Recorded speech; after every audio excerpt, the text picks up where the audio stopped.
नमस्कार बच्चों। आज हम कक्षा 8 के गणित विषय के पहले पाठ परिमेय संख्याओं के बारे में ही कुछ और जानेंगे। पिछले भाग में हमने जाना था कि परिमेय संख्याएं किन संख्याओं को कहते हैं। आइए एक बार फिर दोहरा लेते हैं। ऐसी संख्याएं जो p बटे q के रूप में व्यक्त की जा सकती हैं, जहां p तथा q दोनों ही पूर्णांक होते हैं तथा हर का पूर्णांक q कभी भी शून्य नहीं होता है, परिमेय संख्याएं कहलाती हैं। जैसे यहाँ कुछ उदाहरण दिए गए हैं। 1/5, -3/8, 11/-9 और -4/-7। तो यहाँ हम देख रहे हैं कि अंश तथा हर दोनों में ही पूर्णांक हैं तथा हर में शून्य नहीं है। और अब बात करेंगे परिमेय संख्याओं तथा भिन्नों में अंतर के बारे में। किसी भी भिन्न का अंश तथा हर दोनों ही धनात्मक होते हैं। जैसे यहाँ कुछ उदाहरण दिए गए हैं। 1/2, 3/5 और 71/9। तो यहाँ पर अंश तथा हर दोनों ही धनात्मक है, जबकि परिमेय संख्याओं में अंश तथा हर ऋणात्मक भी हो सकते हैं। मतलब हो सकता है कि अंश या हर दोनों में से कोई एक ऋणात्मक हो, या फिर हो सकता है अंश व हर दोनों ही ऋणात्मक हो, और ये भी हो सकता है कि अंश व हर दोनों ही ऋणात्मक न होकर दोनों ही धनात्मक हो। जैसे यहाँ कुछ परिमेय संख्याएं दी गई हैं। 2/-5 यहाँ हर ऋणात्मक है।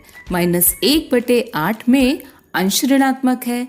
-7/-6 में अंश व हर दोनों ही ऋणात्मक है, जबकि 3/10 में अंश व हर दोनों ही धनात्मक हैं। और आइए अब जानते हैं कि भिन्नों और परिमेय संख्याओं में क्या संबंध है।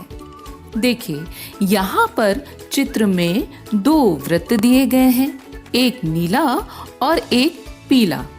नीला वृत्त परिमेय संख्याओं को व्यक्त कर रहा है, जबकि पीला वृत्त भिन्नों को।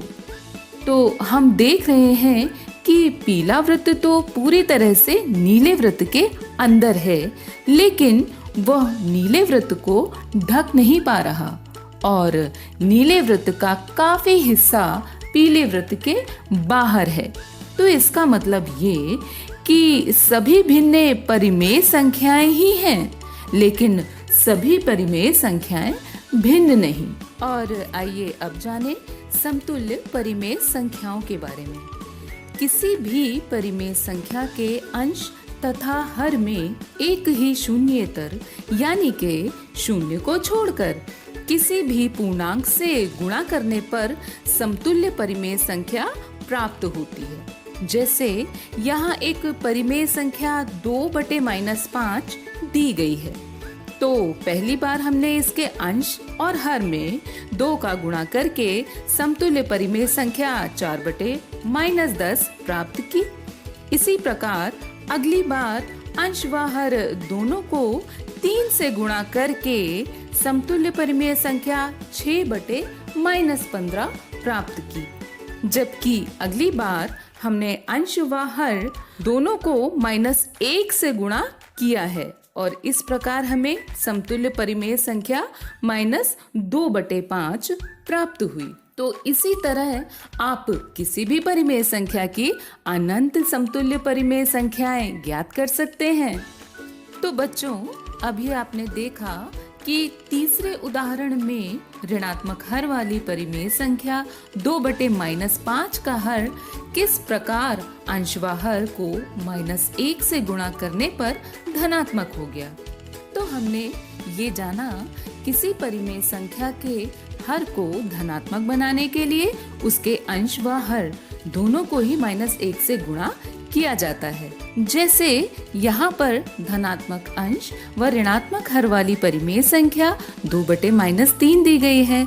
अब अंश व हर दोनों को ही -1 से गुणा किया जाएगा। तो अब हमें अंश ऋणात्मक मिलेगा जबकि हर धनात्मक हो जाएगा और इस प्रकार हमें समतुल्य परिमेय संख्या -2/3 प्राप्त होगी।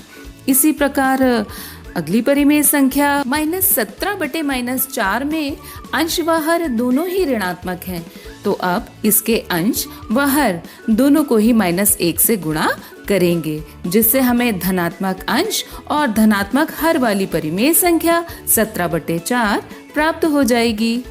तो बच्चों, इस भाग में हम लोगों ने जाना कि परिमेय संख्याओं और भिन्नों में क्या अंतर होता है, साथ ही परिमेय संख्याओं और भिन्नों में संबंध क्या होता है और किसी परिमेय संख्या के हर को धनात्मक कैसे बनाया जाता है।